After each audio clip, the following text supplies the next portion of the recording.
दुख हमारे सुख में व्याप्त है। कहा कि हमें ऐसी कथा सुनाइए जहां कथा सुनने के बाद सबों का दुख दूर हो जाए, हमारा ही नहीं।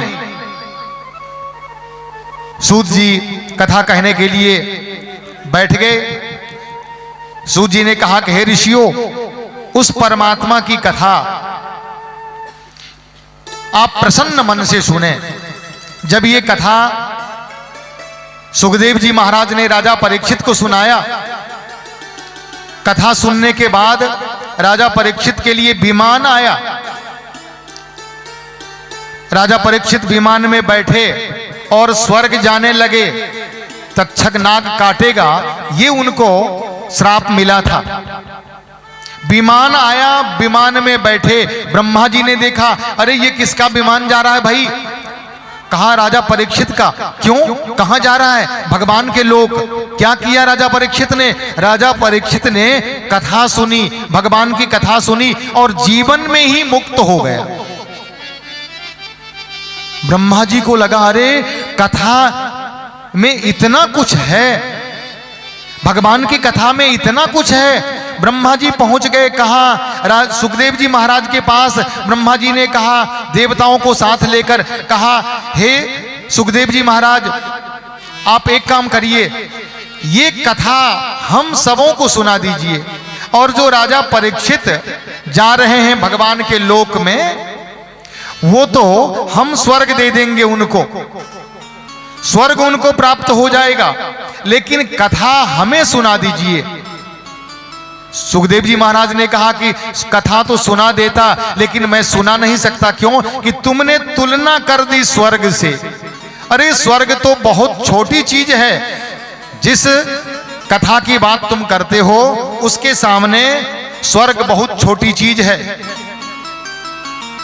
सूत जी ने कहा कि ऋषियों, हे ऋषियों, एक बार नारद जी इस सृष्टि में घूमते हुए पृथ्वी पर भ्रमण करते जा रहे थे। देखा सृष्टि में नारद जी ने, अरे कितना कुछ बदल गया है सृष्टि में। लोग एक दूसरे पर विश्वास नहीं करते, माता पिता का आदर नहीं करते, बड़ों का सम्मान कम हो गया, सब कुछ धर्म धीरे धीरे इस सृष्टि से खत्म हो रहा है। इतना देखते देखते नारद जी दुखी हो गए। संसार में लोगों के इन कार्यों को देखकर ही नारद जी दुखी हो गए, और दुखी होकर नारद जी जा रहे हैं कहां? हिमालय पर्वत पर। हिमालय की ओर चल पड़े। सनकादि ऋषि मिले। सनकादि ऋषियों ने पूछा कि हे, आप इतने बड़े तपस्वी, इतने सब कुछ आपने तो कुछ रखा ही नहीं है अपने पास। हे नारद, इतना बड़ा तपस्वी जो भगवान के यहां सीधे जा सकता है, पूछना नहीं है, प्रकट हो गए भगवान के यहां, और आप दुखी हैं। क्यों दुखी हैं आप? ज्यों ही अपने दुख की बात सुनी, नारद जी ने कहा कि मैं अपने दुख से दुखी नहीं हूं, लोगों के दुख से दुखी हूं। संत का यही तो लक्षण है कि दूसरों के दुख से दुखी हो जाए, दूसरों को दुखी देखकर दुख उत्पन्न हो जाए, वही तो संत हैं। नारद जी कहते हैं कि हम पृथ्वी पर भ्रमण करने गए, घूमते घूमते हमने ये सब कुछ देखा कि कहीं पर सम्मान नहीं है। लोग एक बार सच बोलते हैं तो कहते हैं कि हम अब हरिश्चंद्र से आगे हम हो गए, एक बार सच बोल जाए, और झूठ जीवन भर बोलते रहेंगे, किसी को नहीं बताएंगे कि हम एक झूठ बोले। बार बार सच साबित करना चाहेंगे, अपना पाप कितना करते जा रहे हैं किसी को नहीं बताएंगे। एक कोई पुण्य कर लिया तो 10 आदमी को बताएंगे, हमने वो पुण्य किया, हम उस तीर्थ में गए, हमने वो किया, सत्संग किया, कथा में गए। पता नहीं अपने पुण्यों का बखान कितना करेंगे। लेकिन जब हम वृंदावन पहुंचे, नारद जी कहते हैं कि जब हम वृंदावन पहुंचे तो वृंदावन में मैंने एक चीज देखा, वो मुझे बहुत दुखी कर गया। क्या देखा? कहा एक स्त्री, युवावस्था में सुंदर स्त्री बैठी थी, उनके बगल में दो वृद्ध युवक नहीं, युवक जो वृद्ध हो गए थे, पड़े हुए थे, बीमार, बूढ़े, लाचार। मैं उधर से जा रहा था, उस स्त्री ने देखा मुझे और कहा, हे नारद इधर आइए।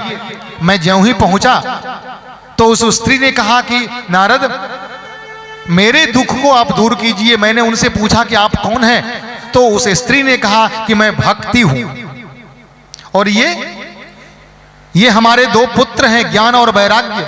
तो नारद जी ने कहा कि माता युवती और पुत्र वृद्ध, ये कैसे हुआ?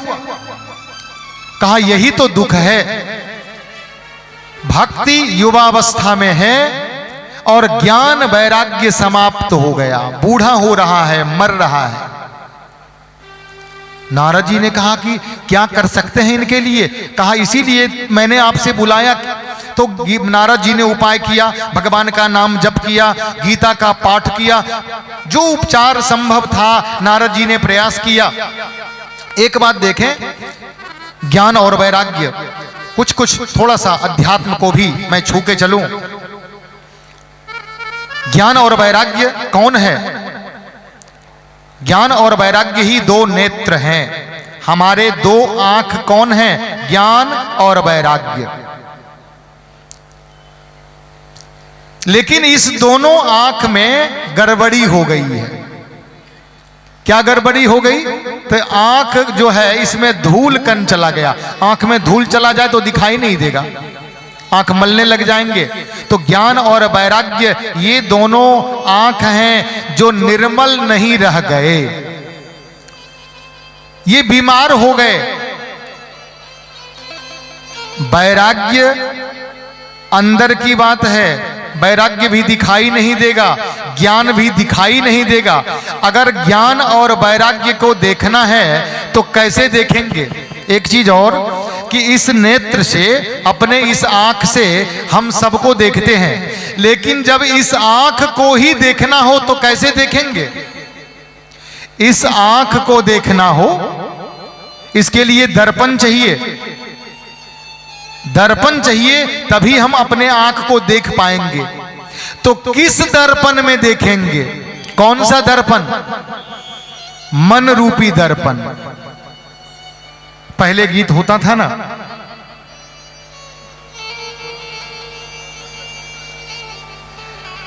पहले जो हमारे गीत होते थे बड़े अच्छे अच्छे आध्यात्मिक, अब तो पता नहीं क्या क्या बोलता है, कि ज्ञान और वैराग्य को देखने के लिए किस दर्पण में हम देखेंगे ज्ञान और वैराग्य को? अपने नेत्र को।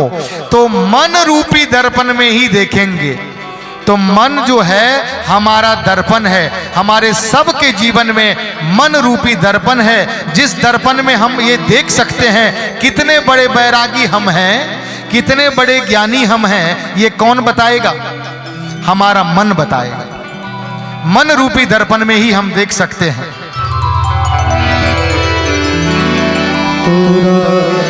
मन